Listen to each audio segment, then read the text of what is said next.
Hi, this is Lou from Lou's Antiques and Collectibles, and we are heading on over to Blissfield, Michigan. This is a little town that has quite a few antique shops in it, and we go there quite frequently, especially in the winter when there's no garage sailing. So it's off of 23 on Route 223, so it's about 45 minutes from our house. So it's right before the Ohio border, and it's west of 23. So here's a little town of Blissfield. It's all kinds of old buildings that they have shops in and little restaurants. It's a great place to go for like a day excursion if you just want to do something for the day. There's lots of little things you can do there. So here's the street that we're parking on, and we're going into the Blissfield Antique Mall first today. So it's right there in the front. It has a corner. It's on the main street, on the side street. So we're going to head on into the entrance, which is on the side street.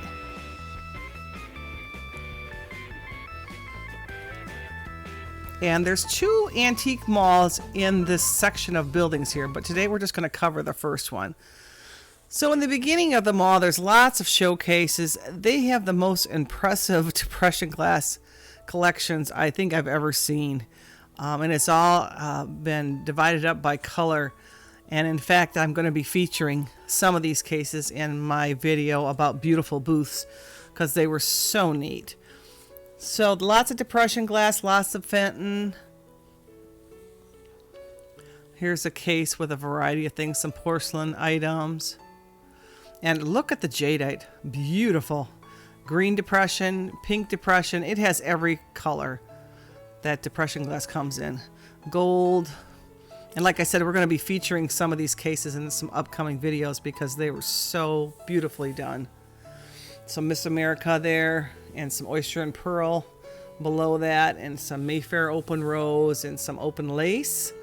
All beautiful depression glass. And here's some ceramic ware, and some moonstone, not moon and stars, but moonstone. I'm getting them mixed up. And that's a beautiful punch set, carnival. Newer carnival, probably from the 60s, 70s, not the real old carnival.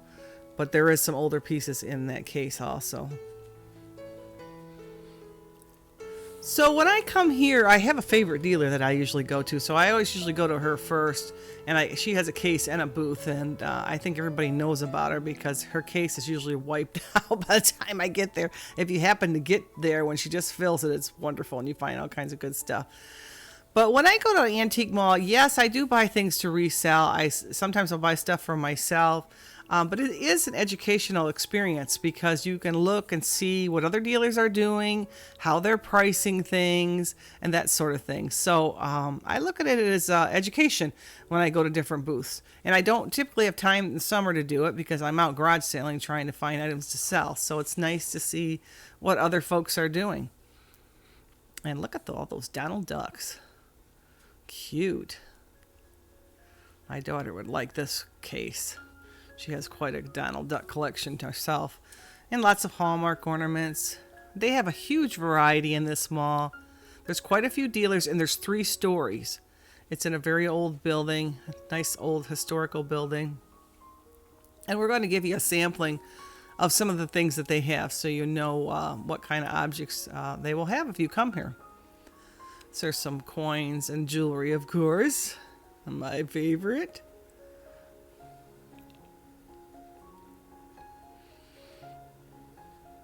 And a nice older piece of carnival glass there. And lots of showcases by the register and towards the front of the mall. And then the rest of it is more traditional booths. So when we come here, we usually spend a few hours going through the malls. And like I said, there's one connected right to this mall. So you can actually hit 2 very large malls at one time, which is nice. There's some nice Roseville there. And that's that punch bowl set I was talking about earlier. And a lady's head vase. And more jewelry.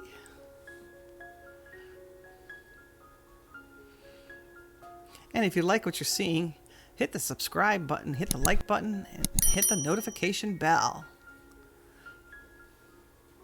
And here's some A&W mugs and some variety of old medicine bottles, and here's some nice little cars. And now we're going more into the booth areas to show you a little bit of a sampling of what they have. Now, I believe that they are allowed to have collectibles because you see some craft items and things of that nature when you go through the mall.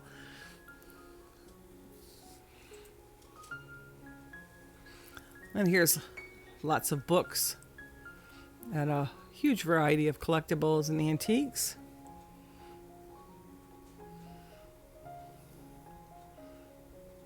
And some license plates.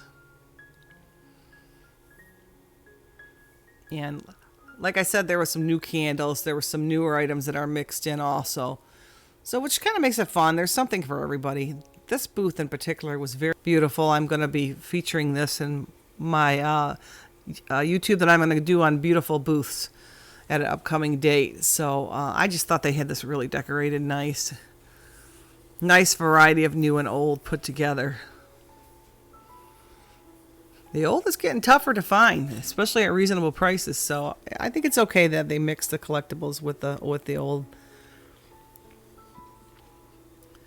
And here's some more booths. This is on the main level that we're at this point. Lots of farm implements and cast iron items. And they have vintage clothing there and hats and lots of linens. The prices are pretty reasonable throughout this mall. Here's some more moonstone. Sugar and creamer.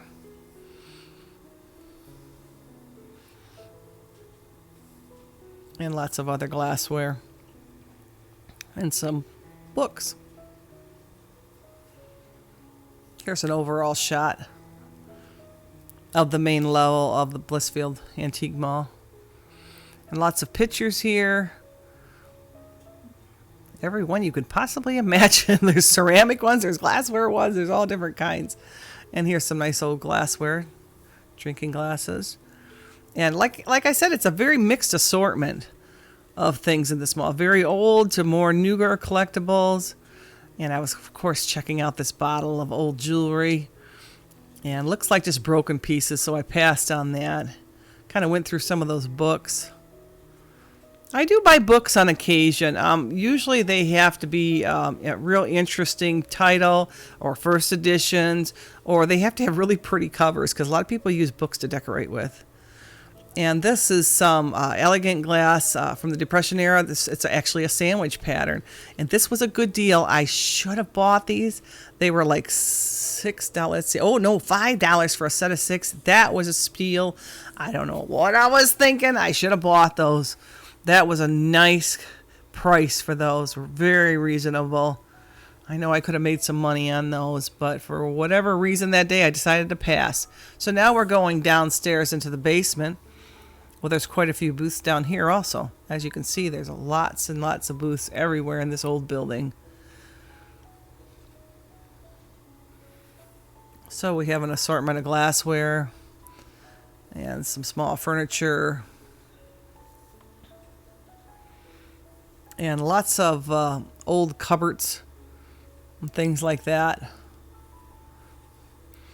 I have to say there's a nice assortment of really old antiques at this mall too. So if you're looking for the real old stuff, you do see quite a nice assortment of that here. This is definitely a place I go several times a year to check it out.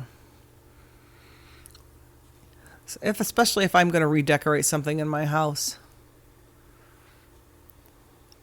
So lots more ceramics and copper kettles, and here's lots of glass here.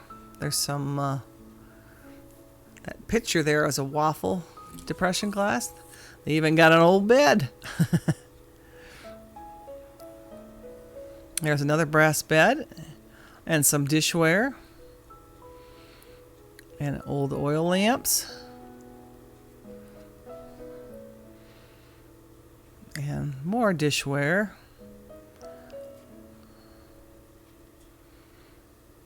And some wall hangings, some stars. Those are probably new to make them to look like they're old, but they're really nice for decoration. A lot of people use those even outside of their houses or on their barns around here.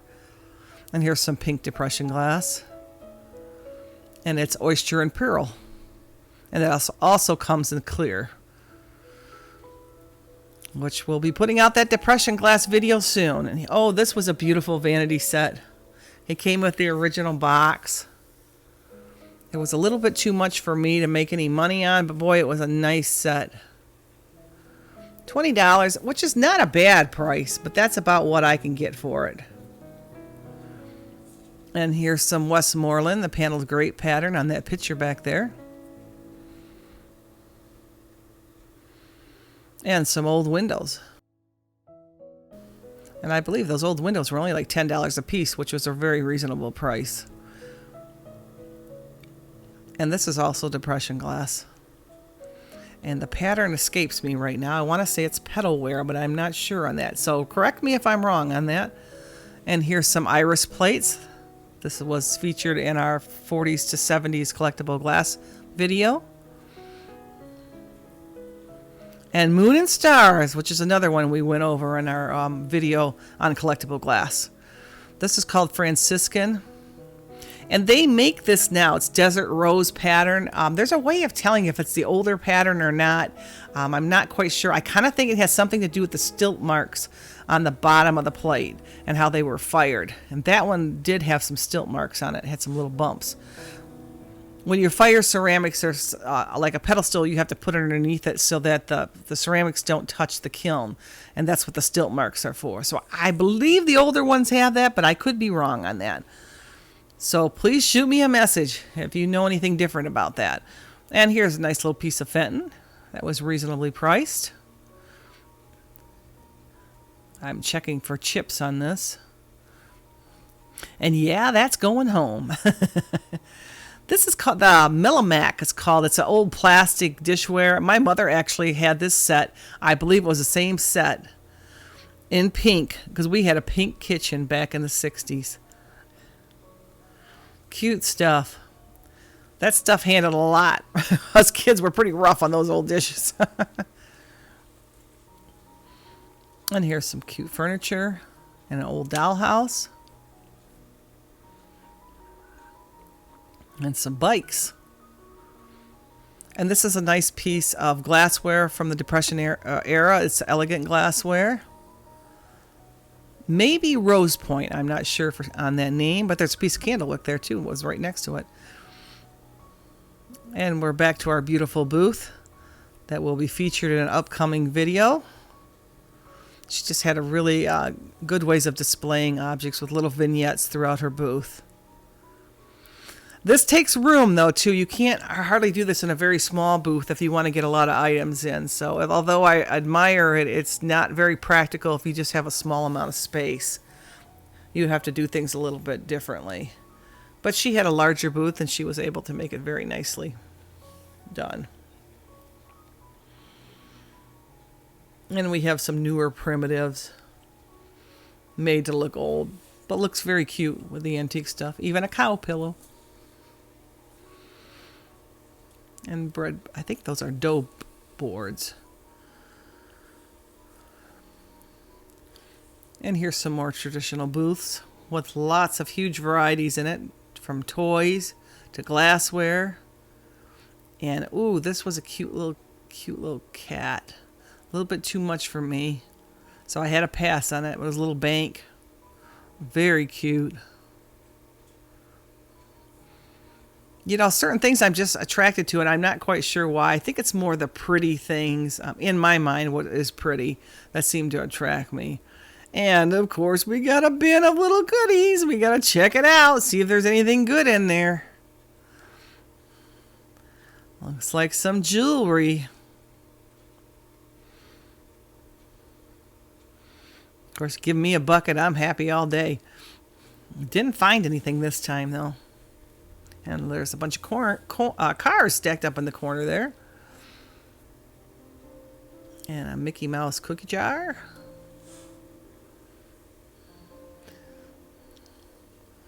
And lots of variety. These were little bag lots they had. I was checking them out to see if there was anything interesting in there. And look at all the kitchen tools this booth has. Very neat.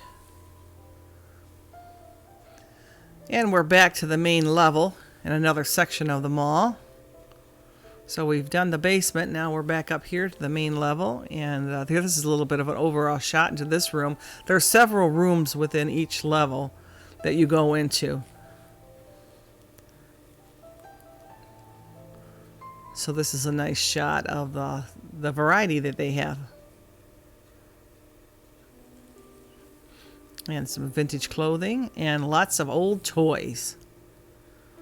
I love those old metal toys.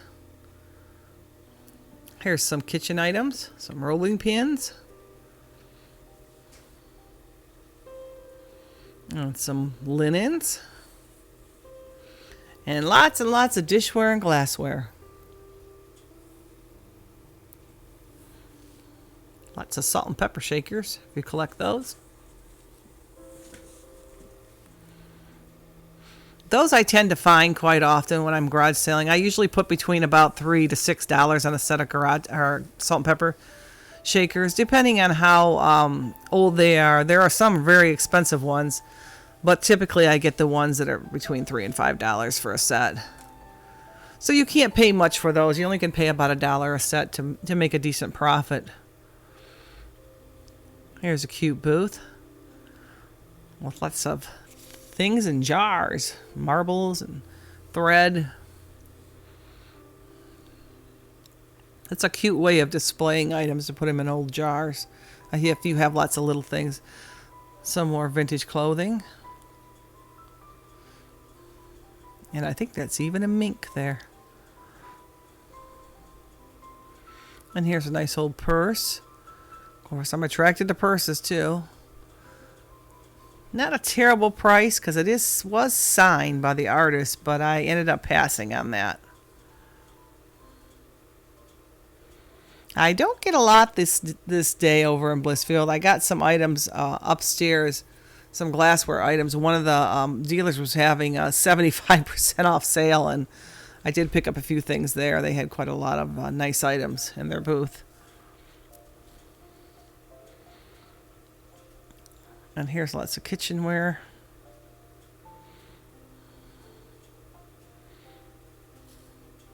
And this gives you a really good look at what types of things they have at this mall.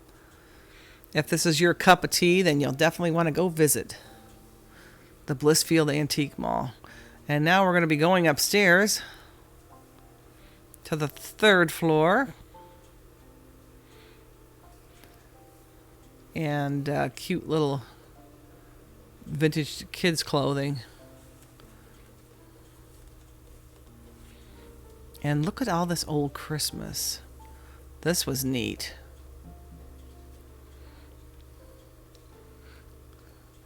Oh, that was a nice old snowman. It was too much money. Boy, I would have liked to have him. He was a really nice piece. Too much for me to resell. Not necessarily too much to have in your own collection. And there's even a McDonald's outfit. If you want to pretend you're serving Big Macs at home. Cute. And another piece of clothing with butterfly sequins on it. There's an old typewriter. My mother used to type on one like that. Actually, I did too when I first learned how to type. You have to have mighty strong fingers to work on those typewriters. When we went to electric, I remember it being such a big deal. Now everything, of course, is on computers.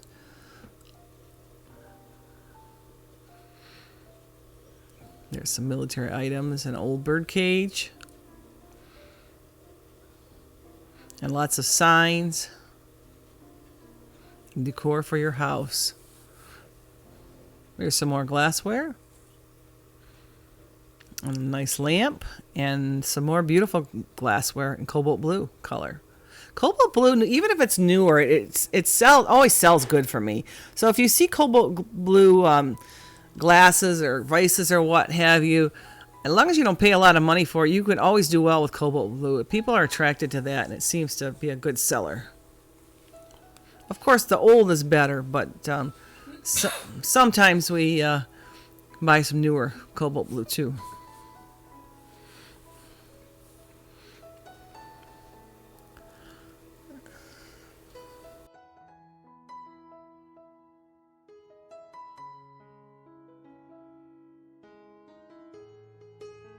And here's some farmhouse decor.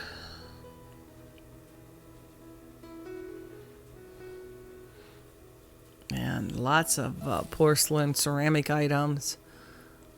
Great old sign there, Farm Fresh. Those were the type of signs that we used to use when me and my brother used to sell vegetables by the road. We didn't think much of them. Now they've become quite a style to have in your home. Back then, we just painted whatever piece of board we could find to put a sign up. That's kind of funny in some ways. How things have changed. Guess I'm showing my age. And here's some more shelving units and full of glassware and porcelain and some nice furniture. Nice china cabinet there.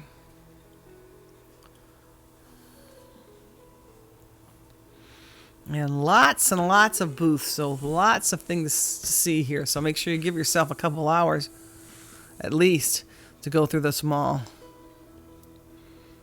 to really look at the items. Sometimes people just walk in the middle of the aisles and they just do a glance, but you really can't tell what's in there unless you go into the booths. This booth was all linens. I have never seen such beautiful linens, and they were in good shape. Beautiful, and they were having, I think, a half off sale there. And there's even some beds. And an old secretary and an old dresser. And there's a nice little dresser set. Celluloid plastic.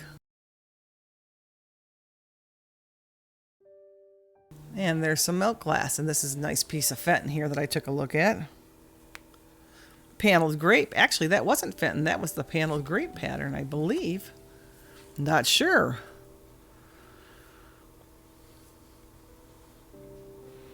Guess Fenton made something similar to that also, so I'm not sure which one that was. I'd have to look at it a little bit better to determine if it was Westmoreland or if it was Fenton. Westmoreland often has a mark on the bottom too, which helps. It has a W on the bottom of the milk glass. Not all the pieces, but a lot of them do, and that makes it a lot easier to identify if you're not sure. And here's some nice dining room tables, all full of glassware, some dressers, and lots of big furniture if you're looking for bigger furniture items.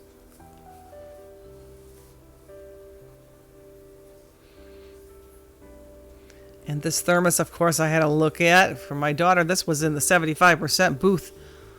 But some of the tags, some of the tags were so faded that you couldn't even tell what they were. Obviously, the stuff has been sitting there. I did buy that little piece of blue.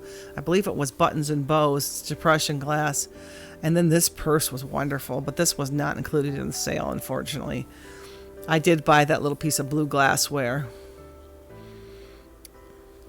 And here's some more items. Here's actually a bedroom set up. You have to have a mighty big booth to set it up like a room, which is kind of cool. I wish I had that kind of room. But it costs, you pay per square foot, so you have to be real careful on how much you rent to make a profit in your booth. And there's some vintage clothes and a nice china cabinet.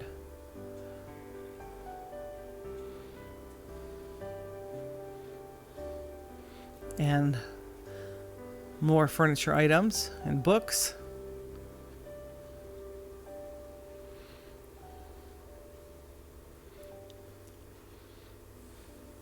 And there was one store we didn't get to hit because it wasn't open that day. And we're going to show you a little glimpse of that at the end. It's called the Rusted Roost.